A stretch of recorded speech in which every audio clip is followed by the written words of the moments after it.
Добър вечер. Ние сме Стоян Траян ТВ И отново сме тук, за да отговаряме на вашите въпроси.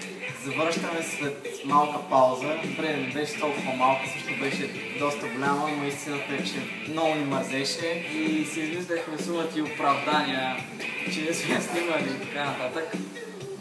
И мързеше ни покрай училище. И лятото доста ни натежа, но ето ни пак сме тук да отговаряме на вашите въпроси. Това видео ще бъде съвсем кратичко, колкото да навлезем отново в ритъма на работата. Да, така да се каже. Очакваме отново вашите въпроси.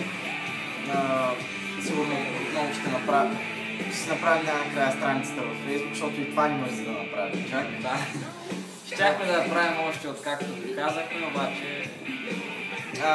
Да добавим, че се наложи да изтрием един от последните ни клипове поради проблеми с родителите на едно от коментираните лица, но това да се прави. Винаги ще се намери хора, които да развалят цялата работа и да бъдат без чувство за хумора, майната. Сега ще отговорим на един въпрос на едно момче, който всъщност чакал доста време наш клип, за което сме много благодарни, че ни гледа. И въпросът е от Делян Колев. Пита ни дали бихме чули до Чирпан, но вземем интервю. Доста е далеч, ама... Добре, не е чак толкова. Защото ни е филм, човек.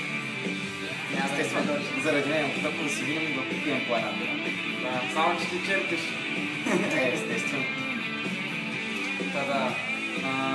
Очакваме вашите въпроси, може да пишете в нашите Ask.fm профили, които ще постнем така в description на клипа и се надяваме да продължим да се забавляваме с вас. Facebook и YouTube се остава, където ви е удобно. Това е.